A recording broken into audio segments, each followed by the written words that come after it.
Une deuxième signification qu'on peut donner à la souffrance et à la mort du Christ, c'est qu'il a accepté de souffrir et de mourir pour les autres.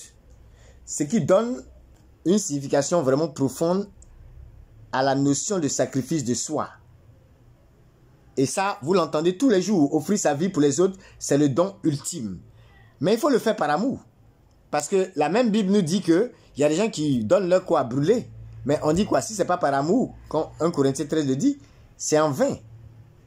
Ils ne sont rien.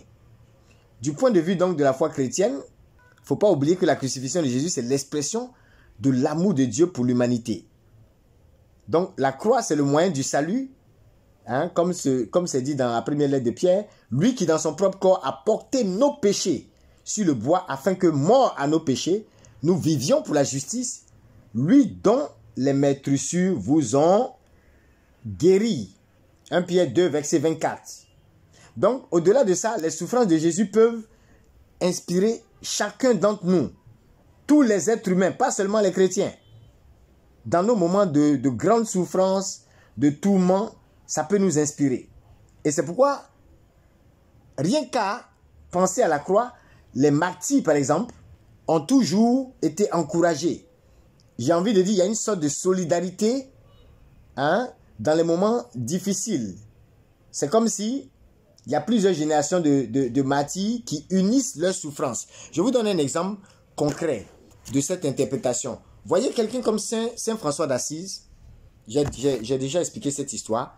Il est invité, je crois, par un évêque ou même le pape, quelque part une fois à Rome, et tout. En tout cas, par une grande dignité de l'église. Et puis, on lui donne un lieu où il doit loger. Et vous connaissez Saint François. Saint François s'en va trouver une petite hutte quelque part, une case façon là, un coin dans le froid là-bas, et il se met là-bas et il est en position de prière toute la nuit. Pape est étonné, évêque est étonné. On dit François, ah, toi aussi, le pape t'a donné chambre, c'est quoi? On te donne un coin, faut... C'est l'obéissance là, ou bien? Et en fait, François va interpréter son geste au point où souvent même, il y a des choses qu'il fait, même des membres, des grandes dignitaires de l'église pleuraient.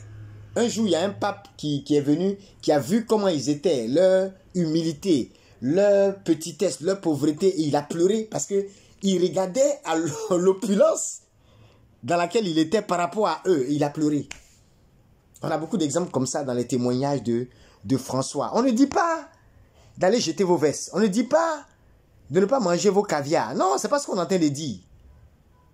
Mais vous voyez, il y a cette forme d'union dans la souffrance, de solidarité, d'encouragement, comme si on s'unit pour participer ensemble au sacrifice du Christ. Et vous voyez, il a refusé cette nuit de dormir dans une chambre peut-être climatisée ou bien dans une chambre vraiment, je ne sais pas s'il y avait tout ça, mais une chambre, je veux dire, qui représentait à ses yeux un luxe. Pourquoi? Parce qu'il s'est dit, mais comment, moi François, je passerai cette nuit dans une telle opulence, alors que deux de mes frères et plusieurs de mes frères sont au Maroc, dans tel pays, peut-être même sont en train de vivre le martyre. Effectivement, il y a des franciscains qui ont vécu le martyre. Vous vous rappelez de l'histoire de Saint Antoine de Padoue, lui aussi. François d'Assise, pareil. À des moments donnés, ils ont voulu aussi expérimenter le martyre. Bon, Dieu n'a pas permis pour certains des saints de vivre le martyre comme les autres frères. Mais il dit, mais peut-être même mes frères en ce moment précis, et c'est même pas peut-être, il a même parlé de quoi? De certains de ses frères qui au même moment n'avaient même pas peut-être une tunique et qui étaient en train de subir le froid. Et il s'est dit, pourquoi est-ce qu'en ce même moment, lui va être en train de se prélasser dans un lit douillet? Vous imaginez? Et je n'en fais pas une doctrine.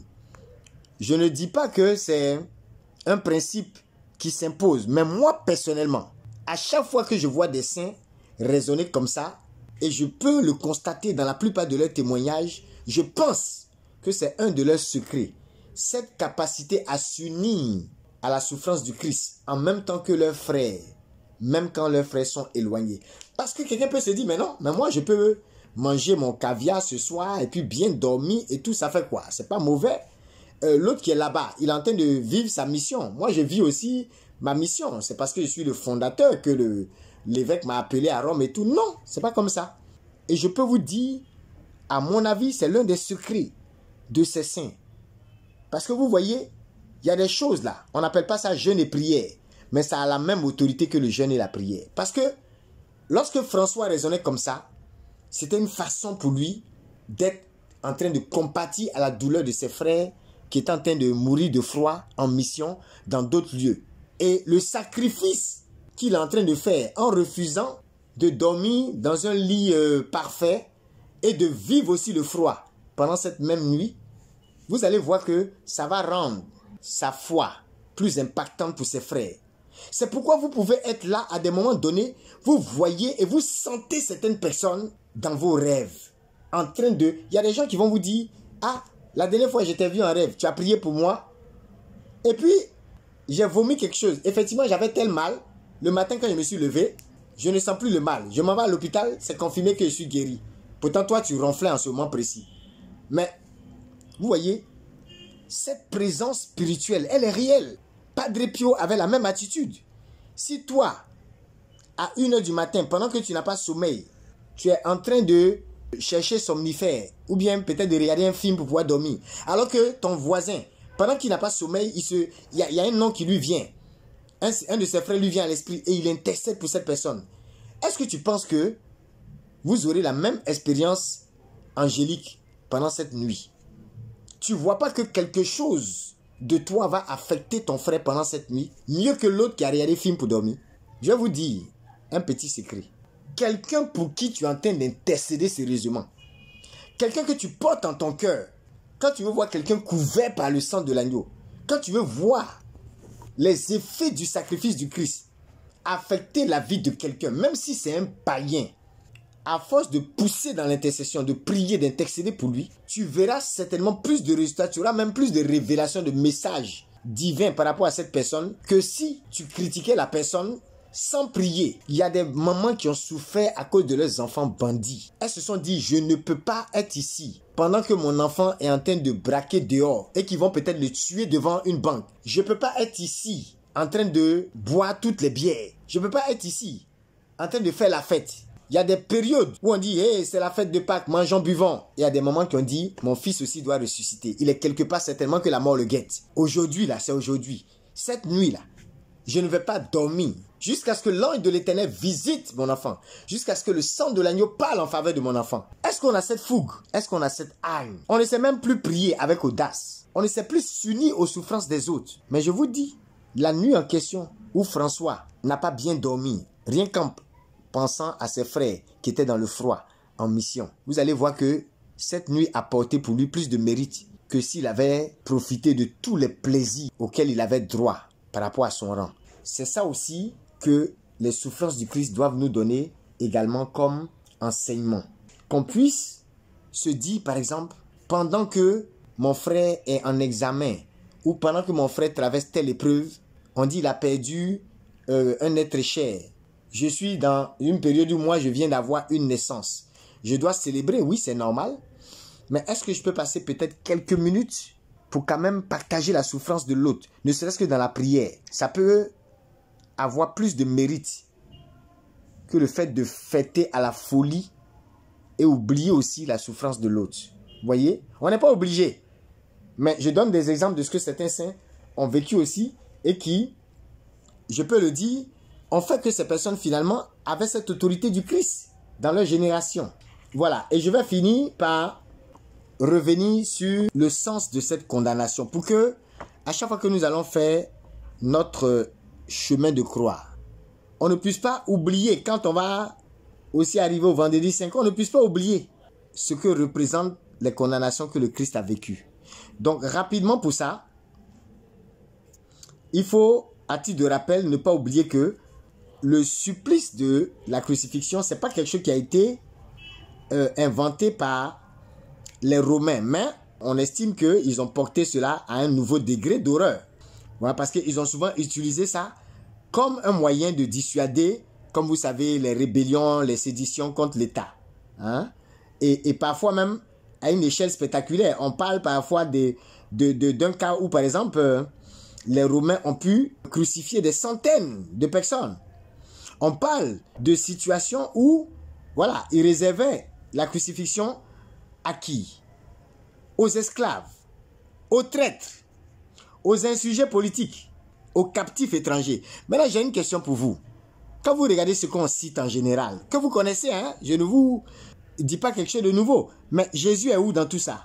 Si la crucifixion était utilisée par les Romains pour les esclaves, les traîtres, les insurgés politiques, les captifs étrangers, dites-moi, Jésus est dans quelle catégorie?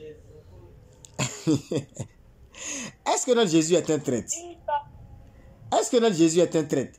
Est-ce qu'il est un rebelle? Vous allez me dire oui, mais ils l'ont considéré comme quelqu'un qui était justement peut-être un peu rebelle à l'autorité de l'État. Il était comme en concurrence avec le règne de Rome et tout ça, avec ses affaires de règne, roi des Juifs et tout ça. Bon, ce gars-là, on ne sait jamais. Mais écoutez, la réalité, c'est que Jésus, il n'est pas captif étranger. Moi-même, mon pays, encore, tu me traites de captif.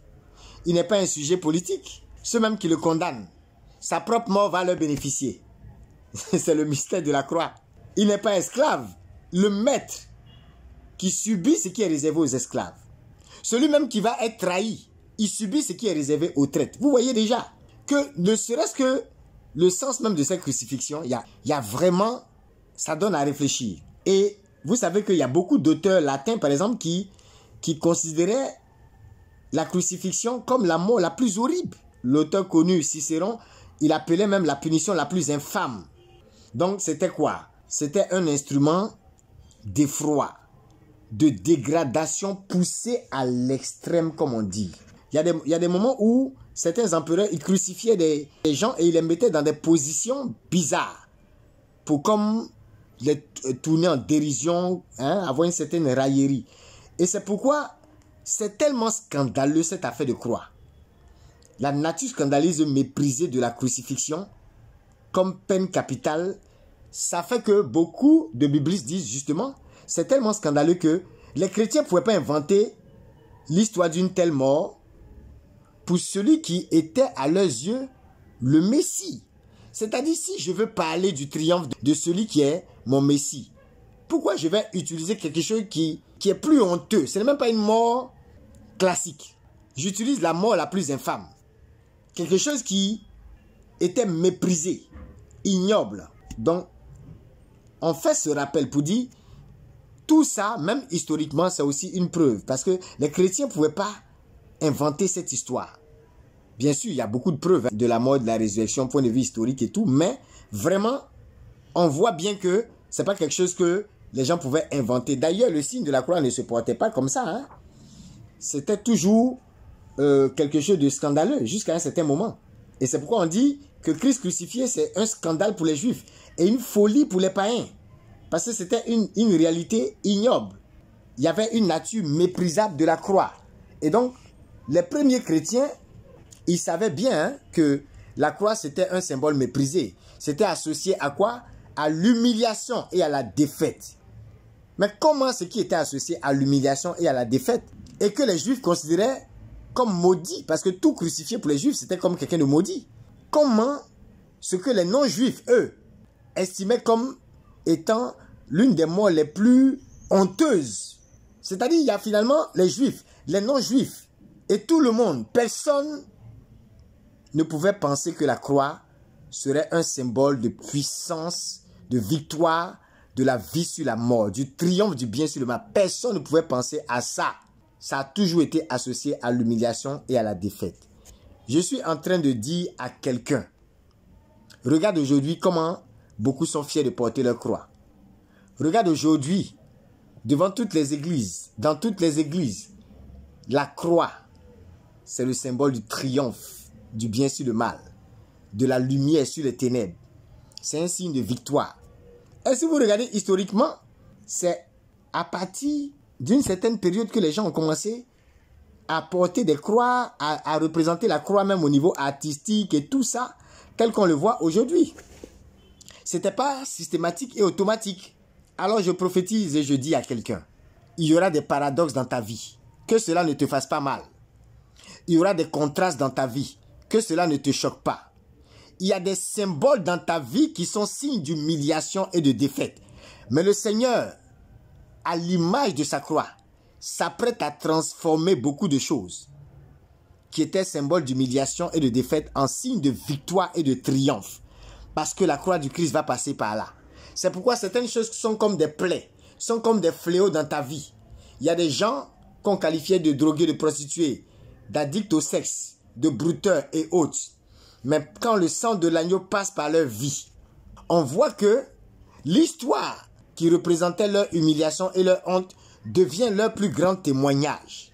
Et ils deviennent des hommes et des femmes d'autorité, de force, de puissance, à partir de ce qui devait faire l'objet même de leur chute.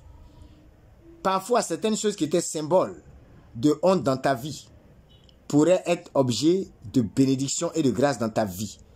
Et je prie que la croix de l'agneau passe par là. Je prie que la grâce de Dieu passe par là. Je prie que le sang de l'agneau transforme justement tout ce qui était symbole de honte dans ta vie en symbole d'honneur. Et que le Seigneur crée un renversement divin là aussi. Qu'il y ait un paradoxe en ta faveur au nom puissant de Jésus. Je déclare que cela va t'arriver par la puissance de Jésus. Et vous voyez, si on veut revenir même à ce qui s'est passé sur la croix même, je ne sais pas si vous réalisez comment les crucifiés pouvaient mourir. Pour rappel, c'est une mort qui intervenait par asphyxie. Parce que le corps s'affaiblissait et s'affaissait. Et pendant que le corps s'affaiblit et s'affaisse, il y a comme une pression de plus en plus forte sur les poumons. Et le but de la crucifixion, ce n'est pas qu'on puisse hâter la mort, vous le savez. Mais c'est de prolonger l'agonie. On parle du Christ qui a fait près de 6 heures sur la croix. Donc on cherche à prolonger l'agonie. Et même souvent les gens ajustaient. Sur certaines croix, il y avait comme un petit siège pour les fesses. Et parfois aussi, il y a une espèce d'appui qui soutenait les pieds. De sorte à ce qu'une partie du poids du corps se trouvait diminuée. Et comme ça, la mort venait comment? Lentement. Lentement. C'est pourquoi la crucifixion durait plusieurs heures. Comme dans le cas de notre Seigneur justement. Et même parfois plusieurs jours. Hein. Il y a un historien qui donnait le cas d'un membre de sa famille qui était passé par qui avait subi le supplice d'une crucifixion et qui même a été secouru. C'est pourquoi dans certains cas, il y a des gardes qui sont là pour veiller à ce que des gens ne viennent pas enlever la personne. Parce que lui, il y a un des membres de sa famille qui a été enlevé comme ça et qui a survécu. Parce que le but, c'est de prolonger l'agonie. Est-ce que vous suivez? Moi, ça me fait penser à quelque chose. Vraiment, le Christ était décidé à aller jusqu'au bout. Parce que quand je vois qu'il y a des gens qui ont survécu à la crucifixion, parce que pendant que l'agonie se prolongeait, des personnes sont venues les arracher, ils ont pu survivre, mais j'imagine les anges autour de Jésus, autour de la croix, pendant toutes ces heures. Ils sont capables de le délivrer, mais non, ils le laissent. Ça donne à méditer. Regardez son Seigneur souffrir pendant toutes ces heures, d'une mort lente. Et vous savez, quand on veut même, comme on le dit, hâter la fin, on casse les jambes. Mais vous connaissez la parole. Hein? On ne pouvait pas briser ses os, comme c'était prophétisé dans l'Ancien Testament. Mais les Romains, ils s'en foutaient. Ils avaient les coutumes afin de dire non, il faut qu'on enlève le corps du condamné avant le coucher du soleil. Ça ne les regardait pas. À des moments donnés, certains corps étaient laissés sur la croix à la merci des charognards. Vous voyez? Donc, on doit bénir Dieu pour des personnes comme Joseph d'Arimathie. Et je sais que parmi vous, il y aura des Joseph d'Arimathie. Il y aura des hommes et des femmes qui sauront toujours prendre soin du corps du Christ. Qui pourront être aussi des hommes et des femmes par qui Dieu va accomplir la prophétie. Et par lequel il va faire du bien à l'Église et à ses frères et sœurs. Je veux qu'on puisse se souvenir de ce qui s'est passé au pied de la croix. Jean 19, verset 23. Et nous allons prier par rapport à cela. Lorsque les soldats eurent achevé de crucifier Jésus, il prit ses vêtements et en fit 4 parts, une pour chacun. Restait la tunique, elle était sans couture, tissée d'une seule pièce depuis le haut. Les soldats se dirent entre eux, ne la déchirons pas. Tirons plutôt au sort, à qui elle ira. En sorte que soit accomplie l'écriture, se sont partagés mes vêtements et ma tunique. Ils l'ont tiré au sort. Voilà donc ce que firent les soldats. Alors, il ne faut pas oublier que dans la symbolique, ça a un sens. On parle de symbole d'unité.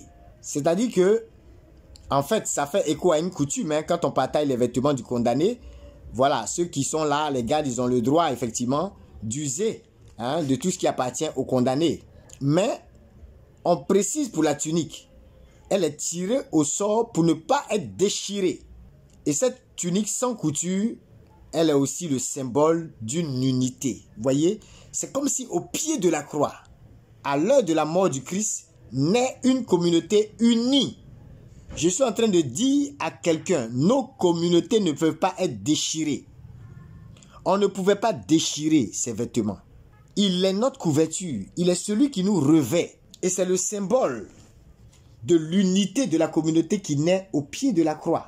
Nous devons réaliser que ce symbole est aussi une prophétie pour nous. Que, à nos yeux, les vêtements du Christ ne soient pas déchirés. Que la tunique reste une et que notre unité soit réelle. Il y a aussi un autre symbole sur lequel on pourrait attirer l'attention. C'est Marie qui est au pied de la croix avec le disciple que Jésus aimait, comme on le dit. Et lorsque Jésus désigne, lorsqu'il appelle sa mère, il y a un détail auquel souvent on ne fait pas attention. Mais en fait, le thème qu'il utilise pour appeler, pour dire à Marie, voilà ton fils. Et puis, voilà, il confie le fils à la mère au fils et tout ça. Le mot qui est utilisé, c'est Gounaï. Et ce mot-là, si je vous demande, ça veut dire femme ou bien ça veut dire mère? Qui peut me dire? On est en Jean 19, verset 26. Voyant ainsi sa mère et près d'elle le disciple qu'il aimait, Jésus dit à sa mère, femme, voici ton fils. Il dit ensuite au disciple, voici ta mère. Et depuis cette heure-là, le disciple l'a pris chez lui. Le mot qui est utilisé, et ça veut dire femme ou ça veut dire mère, d'après vous? Quand il désigne la Vierge Marie. Mais dans le passage, c'est dit femme, voici ton fils. C'est pas dit maman, voici ton fils.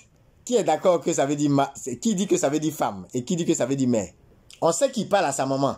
Mais le mot qui est utilisé en grec, c'est Gounaï. Et ce mot-là veut dire quoi en fait? La réponse est devant vous, hein? Ça veut dire femme. Ça veut dire femme? Ça veut dire femme. Ça veut dire femme.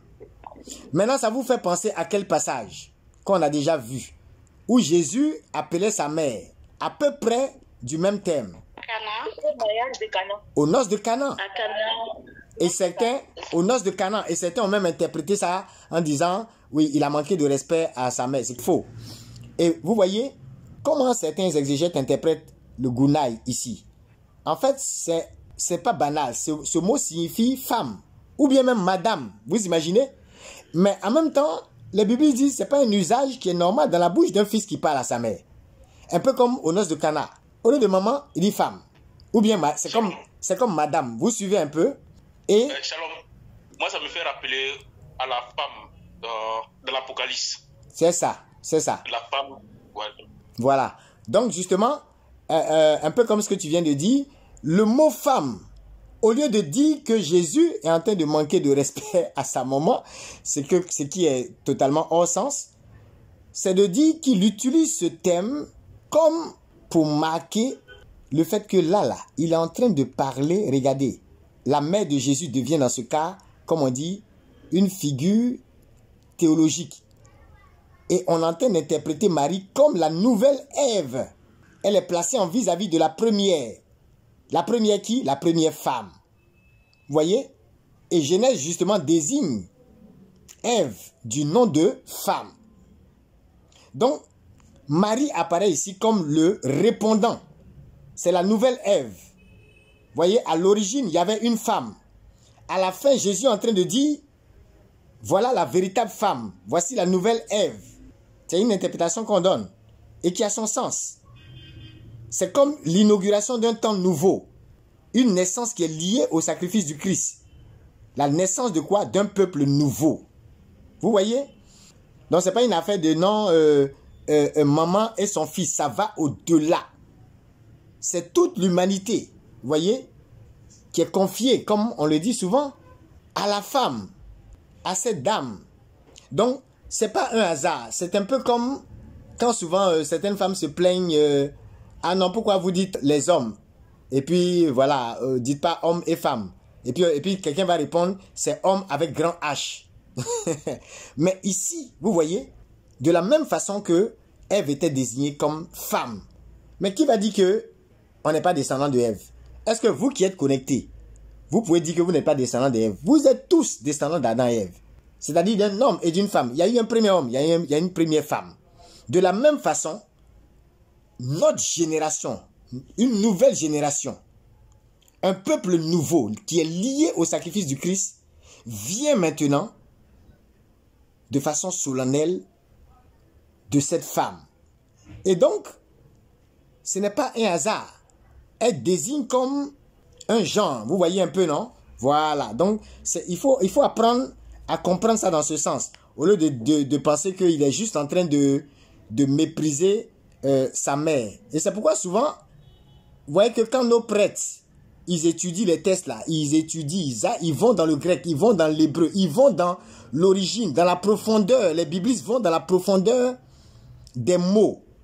Parce que sans ça, on va s'asseoir et puis dire, il a parlé mal à la dame. Voilà, donc c'était important d'attirer votre attention sur cela. Enfin, le dernier sujet sur lequel on va attirer l'attention, et tout ça aussi, ça va nous aider à prendre notre intention finale, c'est le sang et l'eau. Bien sûr, Jean parle de... Et tu as raison, quand tu parlais de l'Apocalypse. Justement, vous voyez, à chaque fois qu'on parle de la femme qui écrase la tête du serpent, qu'on parle de Ève et tout, c'est ce même thème-là qui revient. C'est ce même thème qui revient. Donc, vous voyez que ça va plus loin qu'un mépris ou bien une façon désinvolte de s'exprimer à sa mère. Non. Si tu parles et puis tu dis, maman, on verra la maman entre vous deux, c'est-à-dire toi et elle. Mais Jésus la met au niveau de l'humanité. Elle est vraiment la mère de l'humanité. Et à chaque fois, il la positionne comme ça, de façon profonde. Même si ça paraît subtil. Donc, il faut bien comprendre ça. Et justement, quand vous faites les rapprochements, le test de l'Apocalypse, le test de noces de Cana, et ce test-là, ce sont les mêmes thèmes exactement. Donc, l'eau, ici, ça symbolise l'Esprit Saint. Ça, on le sait. Le sang, c'est le signe de la vie qui est répandu. Vous voyez, c'est le signe de la vie qui est répandu. Hein, la mention du sang, donc, qui coule du côté du supplicié, c'est une façon ici d'identifier Jésus acquis à l'agneau, offert en sacrifice, hein, comme on le voit selon la tradition de la Pâque juive. Donc la double mention du sang et de l'eau, on sait que les pères l'ont aussi interprété, au-delà du fait que Jésus soit l'agneau pascal, par qui est répandu l'esprit, hein, on sait aussi qu'il y a l'interprétation du baptême, voilà, une façon de dire, on associe à l'eau et au sang les deux sacrements de l'initiation chrétienne. C'est-à-dire le baptême symbolisé par l'eau et l'Eucharistie symbolisée par le sang. Donc, la crucifixion, c'est comme l'inauguration d'une vie nouvelle qui nous introduit aussi au sacrement. Donc, de même que la première femme naît du côté ouvert d'Adam, l'Église naît du côté ouvert du Christ en croix. Vous voyez, donc il y a aussi ce détail-là par rapport au coup de lance auquel il faut faire attention. Et je veux qu'on prie par rapport à l'esprit qui nous sera communiqué. Depuis la croix, je ne dis pas simplement la Pentecôte, mais depuis la croix. Parce que comme je vous le disais tout à l'heure, on ne dit, le mot qui est utilisé quand on parle de la fin, on dit il remit l'esprit, hein, en parlant de sa mort. Ça, vous pouvez le voir, hein, au verset 30. Dès qu'il eut pris le vinaigre, Jésus dit tout est achevé et inclinant la tête, il remit l'esprit. Donc je rappelais que la formule il remit l'esprit, le mot grec c'est pareidoken. Pareidoken, ça signifie littéralement transmis. Donc ça fait écho à l'Esprit Saint, vous voyez, mais compris comme esprit de vie. Parce que quand Jean en parle, c'est l'esprit de vie. Donc, imaginez Jésus qui meurt. Mais on ne dit pas il décède. Littéralement, quand on prend le mot grec, c'est comme si on dit il transmet l'esprit. Si on parle de transmission, on transmet d'un point A à un point B, d'une personne à une autre. Je suis en train de dire à quelqu'un, tu recevras l'esprit. Tu recevras l'esprit. Quelqu'un n'est pas juste mort, mais il t'a transmis quelque chose. Il ne t'a pas juste transmis quelque chose, il t'a transmis la vie. Quelle vie? Sa propre vie. Amen, amen, amen, amen, amen. Amen. Alors nous allons sur cette note élever la voix. Dans les 1 minute qui nous reste, nous allons prier. Nous allons dire, Seigneur, en fin de compte, tu n'es pas juste mort. Tu n'es pas juste décédé. Il paraît que quand certains n'ont pas l'argent, on dit ils sont morts. Quand d'autres ont l'argent, on dit ils sont décédés. Ben pour Jésus, c'est rien de tout ça. Il remit l'esprit. Alléluia. Et plus loin, c'est il transmis. Ça veut dire que nous sommes supposés être ceux-là qui recevons. Et on le voit dans la tunique et partout. Il y a toujours cet échange. N'oubliez pas, il prit sur lui nos malédictions, nos maladies. Il a pris sur lui notre mort, nos angoisses. Et que tout ce qui a été contenu dans la vie de Jésus, si à la mort du Christ, à la croix, il a vraiment donné sa vie, il est normal que tu reçoives cette vie.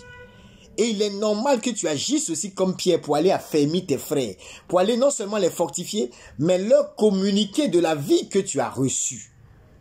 Alors souviens-toi, à chaque chemin de croix, qu'il ne s'agit pas juste de pleurer quand on dit Jésus est mort. Station, Jésus est mort. Et on commence à pleurer. Mais souviens-toi que ça devait être aussi un moment de renaissance pour toi. Parce que il meurt. Mais le mot grec dit, il transmet l'esprit. Ça veut dire que tu as reçu quelque chose qui te permet toi maintenant de vivre. Élève la voix et prie pour que cette vie qu'il t'a donnée ne te quitte jamais. Que cette vie soit transmise partout. Que cette vie soit communiquée à tes frères, à tes sœurs, aux nations. À travers ton humilité, à travers ta maîtrise, à travers ta patience, à travers ta joie, à travers aussi ton autorité. Parce que tu ne reçois pas la vie de Dieu pour être un faiblard, pour être un peureux, pour être un homme paralysé dans l'angoisse.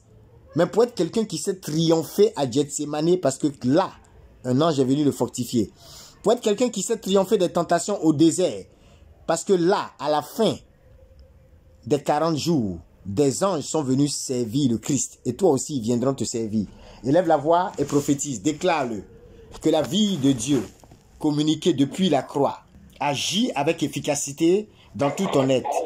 Prie que la vie de Dieu se communique à toi, à ta famille, à ton entreprise, à tes collègues, à tes frères et sœurs, tes cousins, tes cousines, cet oncle, cette tante, cette personne qui vit dans l'alcoolisme, dans la drogue, dans la prostitution, ces personnes qui vivent encore dans le banditisme, ces personnes qui vivent toute forme de mort, que la vie de Dieu se communique à nos frères et sœurs qui sont comme pris dans l'étreinte de la mort, qui sont comme paralysés par les puissances infernales de la mort et des ténèbres. Prie que la main de Dieu se signale dans leur vie. Prie que cette vie qui s'est communiquée à la croix ne les quitte plus jamais. Mais qu'elle se répande, qu'elle se répande, qu'elle se répande, qu'elle se répande. Alléluia. Alors, pendant que nous terminons, je veux rendre grâce à Dieu pour vos vies et déclarer sur la vie de quelqu'un. Il y a eu cet écriteau que Pilate a fait rédiger, il ne faut pas l'oublier, selon la coutume qui exigeait qu'on mentionne le motif de la condamnation. Et qui se rappelle de ce qui était marqué sur cet écriteau? On dit quoi? C'était marqué quoi? Cet homme est le roi des Juifs. Voilà, Jésus le Nazaréen, le roi des Juifs. Mais vous savez, ce fameux écriteau, il y avait jusqu'à 3 niveaux d'interprétation pour cela. Et je veux prophétiser sur ta vie qu'il ne faut jamais être découragé des étiquettes que les hommes mettent sur toi. Parfois, les gens vont vouloir mentir sur toi. Et ils savaient que ça sera ce mensonge-là, où cette accusation va se transformer en une vérité éclatante et va révéler ta véritable personne. Les gens vont vouloir te coller des étiquettes moqueuses, mais ils vont voir la véritable gloire jaillir du déshonneur qu'ils ont voulu mettre sur toi. Je le dis, parce que vous voyez, lorsque on dit « voici votre roi », les accusateurs, eux, le déclarent par dérision. « Voici votre roi ». Le gouverneur romain, lui, dit « ce qui est écrit est écrit ». Vous voyez? Pour celui qui est le narrateur du récit, les évangélistes, Le titre là, c'est la véritable identité de Jésus. C'est-à-dire, il est vraiment roi, n'est-ce pas? Il est vraiment roi. Mais pour certains, c'est un mensonge. Pour qui? Les grands prêtres, ils estimaient que c'était un mensonge. C'est-à-dire, c'est écrit, voici votre roi. Mais les grands prêtres disent, c'est un mensonge. Nous, ce n'est pas notre roi. Donc, aux yeux des grands prêtres, quand eux lisent l'écriteau, ça formule quoi? Une contre-vérité.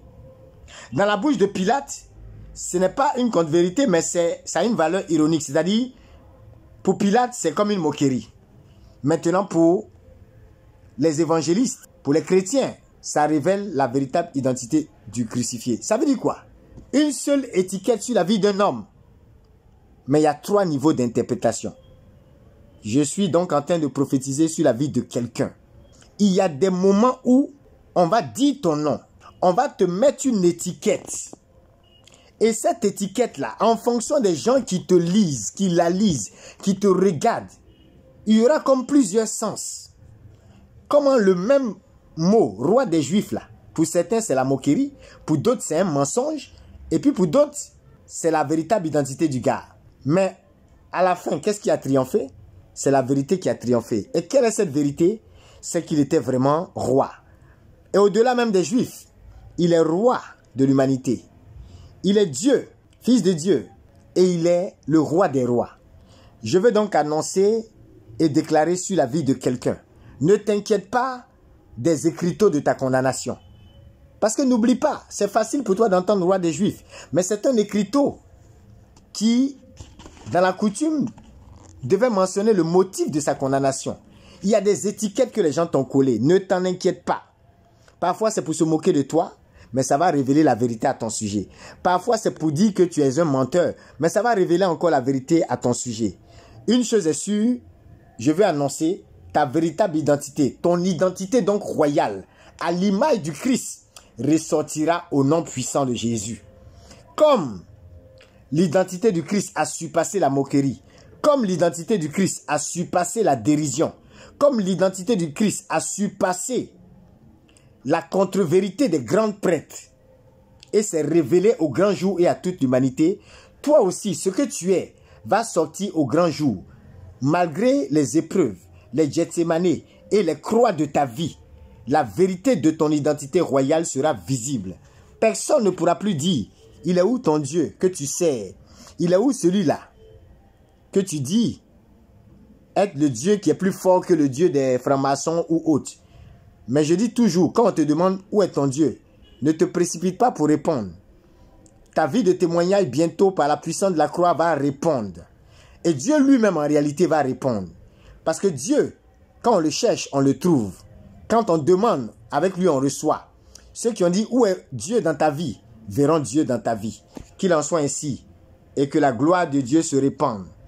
Que dans les temps de méditation de la passion qui viendront avec l'Église, où vous pourrez aller encore en profondeur dans ces récits avec nos pères, je prie que la vérité de l'Évangile soit votre partage, que la vérité de votre identité éclate au grand jour, que vous ne soyez pas en train de vous justifier. Jésus n'était pas en train de se justifier, même quand les gens l'accusaient, même quand les gens prétendaient que c'était un flotteur. Parce qu'on lui dit, tu es le roi des Juifs. Pilate lui dit ça. Il dit, dis-tu cela de toi-même? Ou d'autres te l'ont-ils dit de moi? Notre Jésus est loin du flottage. Et toi aussi, les gens à un moment donné ne croiront pas à ton autorité royale. Ils vont penser que ta vie est un mensonge. Mais je suis en train de te dire, la vérité de Dieu va triompher au travers de ta vie. Que quelqu'un dise Amen, Amen et Amen. Amen. Alors que la santé divine soit ton partage, que le sang de l'agneau t'obtienne une autorité sans faille. Qu'à partir de cette méditation, tu arrêtes de donner au diable le pouvoir qu'il n'a pas.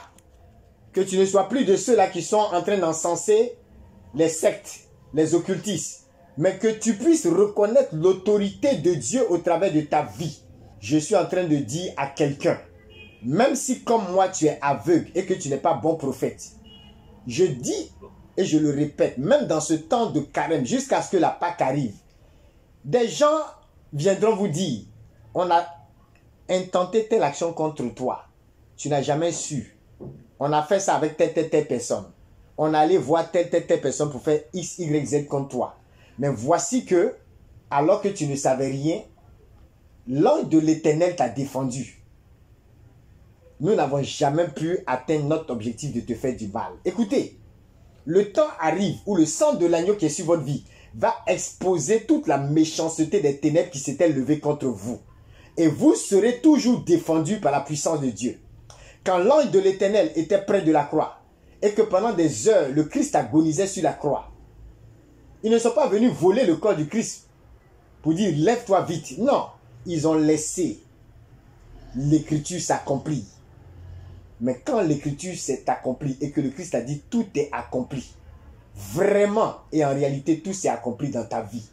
C'est pourquoi même lorsque tu seras aveugle comme moi, les yeux du Seigneur verront pour toi.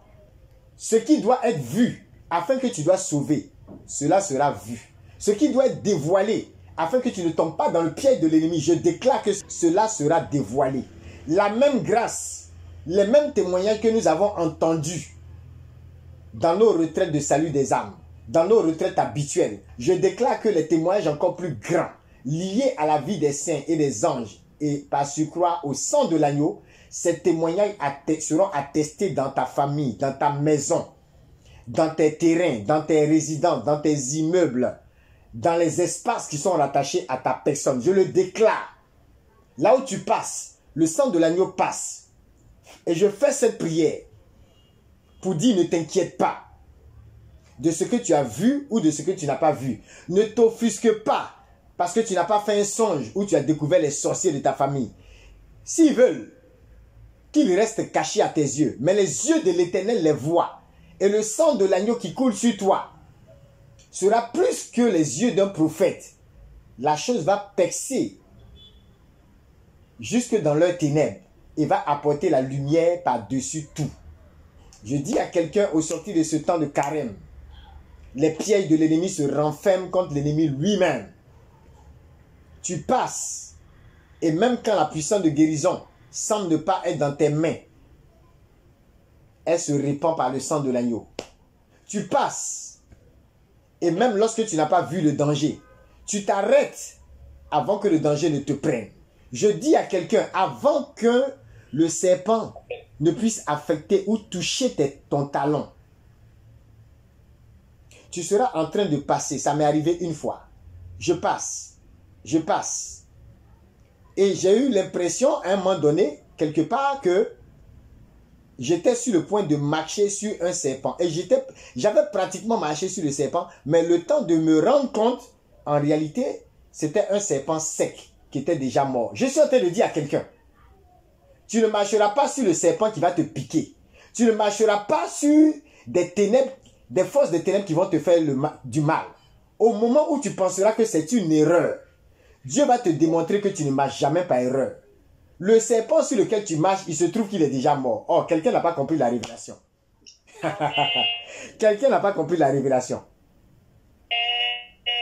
Et j'ai vu des situations où des personnes ont cogné un caillou. Et puis ils ont dit, mais Seigneur, tu n'as pas dit que mon pied ne va pas heurter une pierre. Un homme de Dieu est en train de dire ça en riant. Et le Seigneur lui dit, lève les yeux et regarde bien. Pourquoi ton pied a vraiment cogné le caillou? Il regarde, il voit un gros python passer. Et c'est le caillou en fait qui l'a retardé. Et qui a fait que le python l'a raté. Je suis en train de dire à quelqu'un, il n'y aura pas d'erreur dans ta vie. Même ce qui va apparaître comme des erreurs, ça va être des erreurs divines. Savamment orchestrées par le sang de l'agneau afin que ton pied ne soit pas heurté par une pierre ni par le serpent et qu'au contraire tu puisses écraser la puissance des ténèbres. Que cela soit ton témoignage au nom de Jésus. Amen, amen et amen. Que Dieu te bénisse. Que Dieu bénisse ta famille. Amen. Que la santé divine soit ton partage. Que la prospérité à tous égards soit ton partage. Que la main de Dieu demeure ferme sur ta vie au nom puissant de Jésus. Dieu vous bénisse.